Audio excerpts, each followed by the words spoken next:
Bismillahirrahmanirrahim. Langsung saja kepada pembahasan pertama, yaitu kita akan membahas tentang fi'il. Fi'il yaitu kata kerja.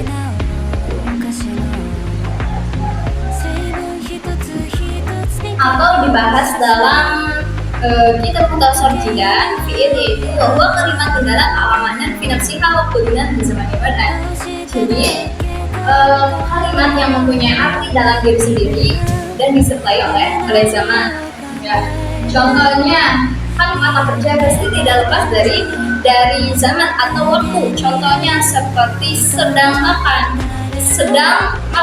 sedang waktunya makan, fiilnya, kata kerjanya. Atau sudah menulis, sudah zamannya atau waktunya menulis adalah fiilnya, kata kerjanya. Nah, fiil yaitu kata kerja yang disertai dengan waktu, ya, fiil. Nah, di sini fiil terbagi menjadi tiga. Fiil terbagi menjadi tiga. Yang pertama yaitu fiil madi.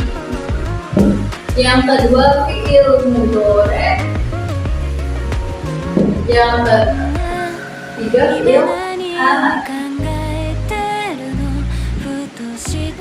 Ya, di sini ada fiil madi, fiil mudhari, dan fiil amar. Membahas yang pertama, fiil madi. Fiil madi menjelaskan tentang suatu kejadian yang sudah terjadi. Ya. Contohnya seperti lafaz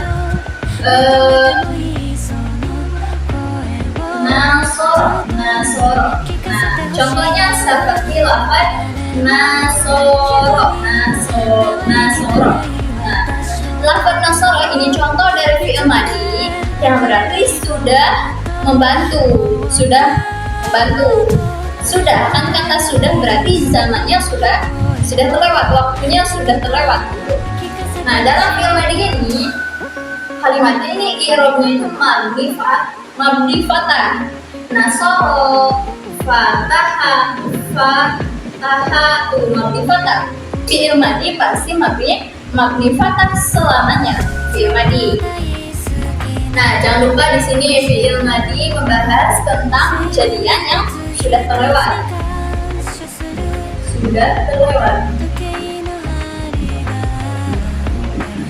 Yang kedua yaitu fi'il mudhari.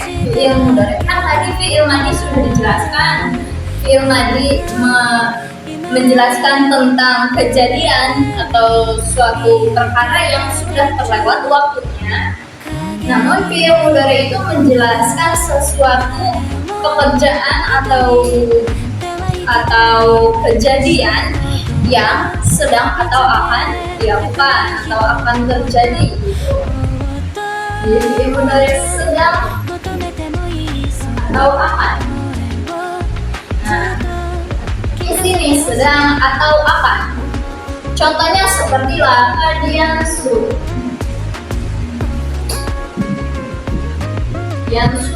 Contohnya seperti lafaz yansuru, sedang atau akan menolong. Jadi fi'il mudhari itu menjelaskan sesuatu yang sedang terjadi atau akan terjadi. Yansuru. Contoh lagi hadribu. Nah, catatan tambahan. Jadi fi'il mudhari adalah fi'il, kalimat fi'il yang mana huruf awal kalimatnya itu diawali dengan 4 huruf ciri khususnya, yaitu huruf ya, nun, ta, hamzah. Ya, nun, ta, hamzah. Ya, ini dia tuh, ya, ini ya. Ini ta sini. Jadi fi'il mudhari itu kalimat fi'il yang kalimat awalnya itu diawali dengan huruf yang 4 ya. Terus fi'il madi i'rabnya mabni fathah. Kalau fi'il mudhari barisnya mabni doma, tapi tidak selamanya mabni doma. Kan kalau fi'il madhi selamanya mabni fathah, kalau fi'il mudhari tidak selamanya mabni doma. Sampai fi'il mudhari dimasuki oleh amil nawasib dan amil jawazim, ya. Maksudnya bagaimana dimasuki oleh amil nawasib dan amil jawazim? Jadi ini mabni doma, ya kan? Ini masih kosong. Di awal tidak ada amil apapun, kosong. Ya. Makanya si fi'il mudhari itu mabni doma. Nah, bagaimana sudah dimasuki oleh amil nawasib, maka si fi'il mudhari'nya pun berubah menjadi nasab. Contohnya seperti lam yansur.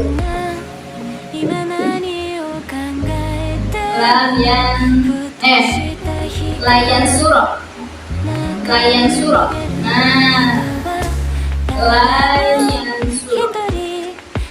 surah. Nah, ini di awal itu fi'il mudhari sudah dimasuki oleh amil nawasib. Makanya fi'il mudhari'nya tidak berbaris doma lagi, tapi berbaris fathah. Tuh. Ada lagi contoh yang dimasuki oleh amil jawazim. Contoh seperti lam tadi, bukan tadinya tidak ada ya amilnya, tidak ada tadinya. Nah, sekarang dimasuki oleh amil jawazim, maka ini pun berubah, bukan doma lagi tetapi menjadi sukun. Lam tadrib gitu. Selanjutnya kita membahas tentang fi'il amar. Fi'il amar adalah suatu kalimat isim yang menjelaskan tentang sesuatu perkara yang belum terjadi, atau ini perintah atau belum terjadi.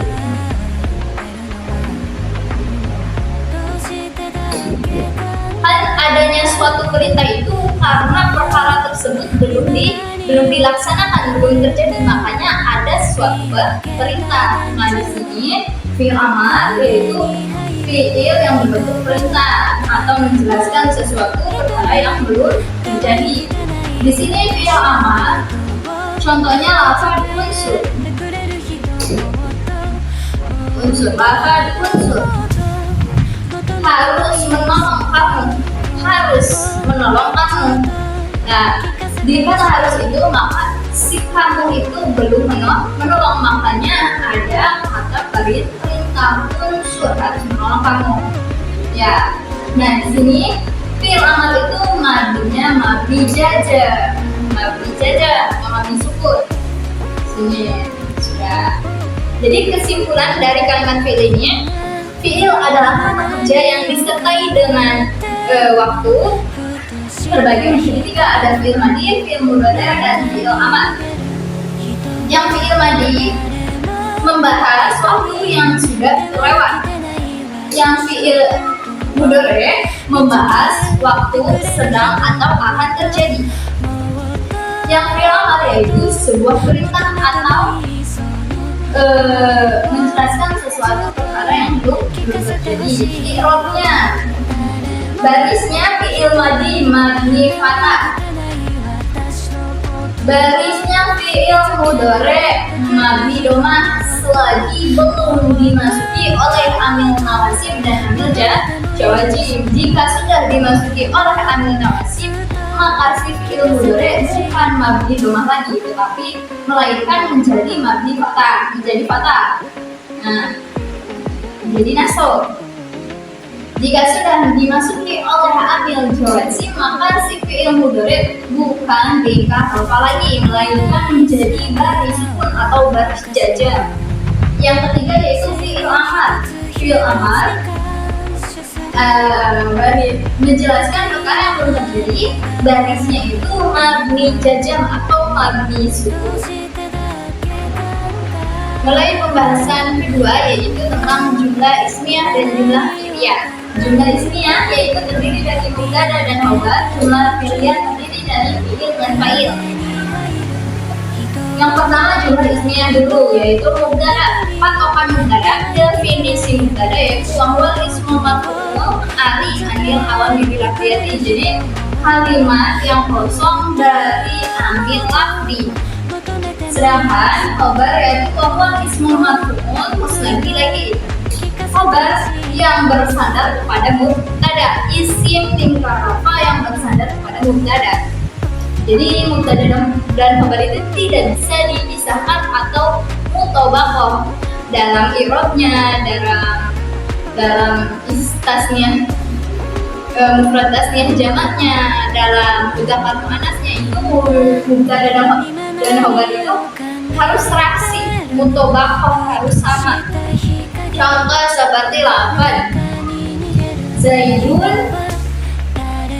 qaim. Zaidun qaim.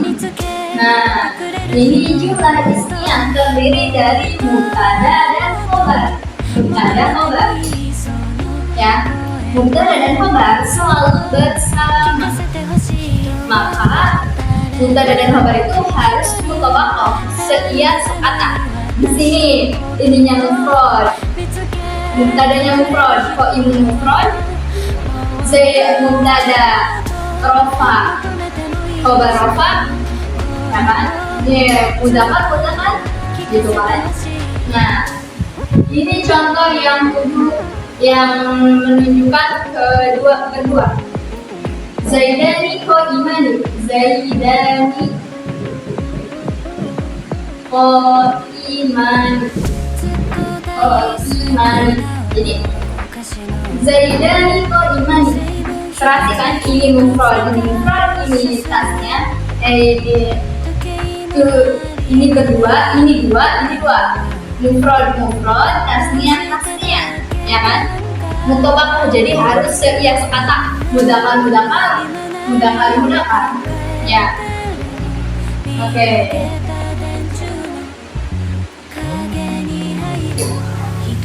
Di sini ini sudah ada jumlah ismiyah. Sekarang jumlah fi'liyah. Jumlah fi'liyah terdiri dari fi'il dan fa'il. Fi'il tadi sudah dibahas yaitu wahwa kalimatun dalat ala maknan fi nafsiha wa qurinat bi zamanin bad'an. Fi'il pekerjaan, intinya fi'il itu pekerjaan, fa'il yang mengerjakan. Seseorang yang mengerjakannya yaitu fa'il. Ya. Fa'il yaitu wahwa ismul madhkuru qablahu fi'luhu. Jadi fa'il itu bahwa isim tingkah rafa yang sebelumnya diceritakan fi'ilnya, makanya fi'il fa'il begitu. Jika ada fa'il masa tidak ada fi'il, ada orang yang mengerjakan masa tidak ada pekerjaan. Jadi fa'il adalah isim tingkah rafa yang sebelumnya diceritakan fi'ilnya, itu fa'il. Ya, contohnya seperti lafaz Qoma Zaidun.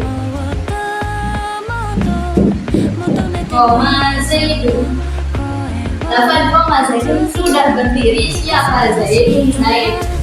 Qoma fi'ilnya, fi'il. Zaidun fa'ilnya yang mengerjakan. Ya. Qoma Zaidun.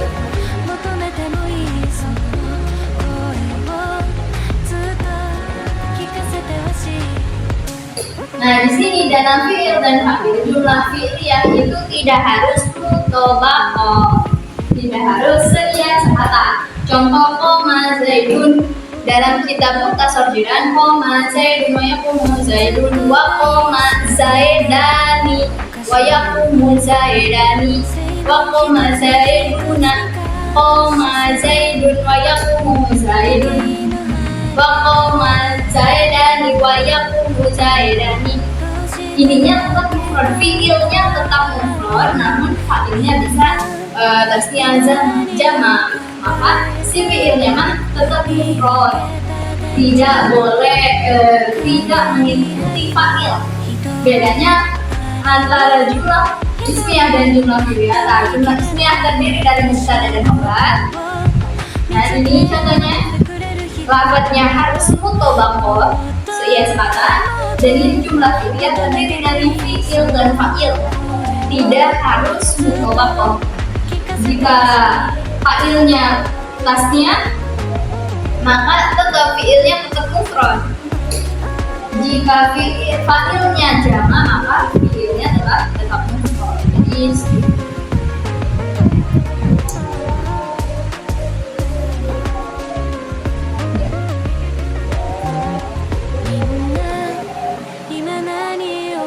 di sini menjelaskan tentang jumlah ismiyah.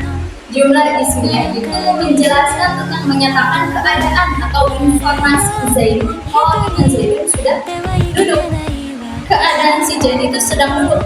Jumlah ismiyah itu menyatakan keadaan informasi, ya, informasi bahwa si Zaid itu sedang duduk. So, kalau fi'liyah itu menyatakan tentang tindakan yaitu sudah berdiri. Si Zaid itu sudah berdiri, menyatakan tindakan si Zaid. Kalau ismiyah itu menjelaskan tentang informasi, memberitahu bahwa Zaid itu sudah duduk. Penjelasan ketiga yaitu tentang adat wal ma'dud. Ya, adat dan ma'dud itu mempunyai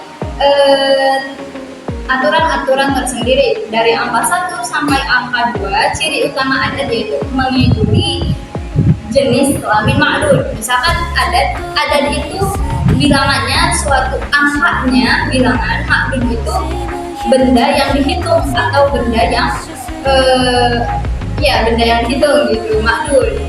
Sedangkan adat adalah bilangannya atau angkanya gitu.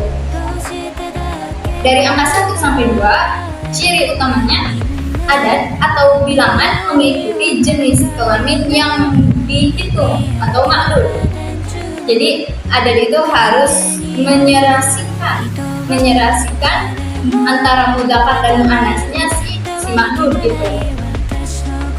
Ma'dud harus dalam bentuk tunggal atau mufrad. Ma'dudnya harus tetap mufrad. Nah, contohnya lafaz rajulun wahidun, maka ma'dudnya itu harus tetap satu, ya. Yang kedua yaitu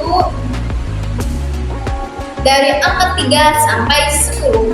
Dari angka 3 sampai 10, ciri utamanya yaitu adat lawan jenis dengan ma'dud.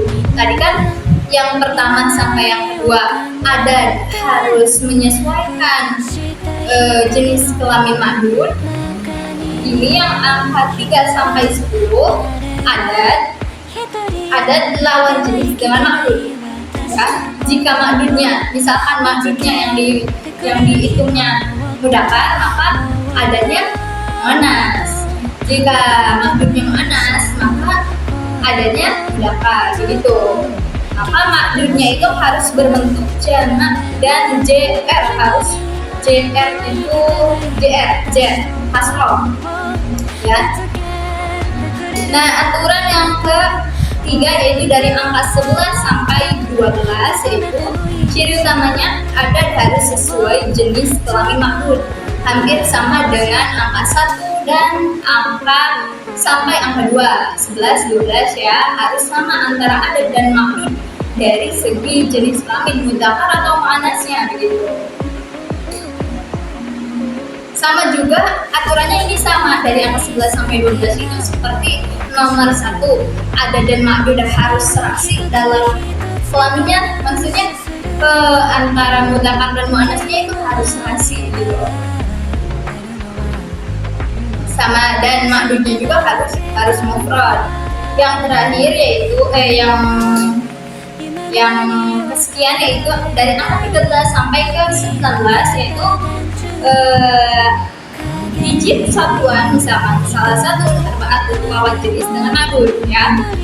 Digit satuan, yang satuan salah satu arba'atu satu.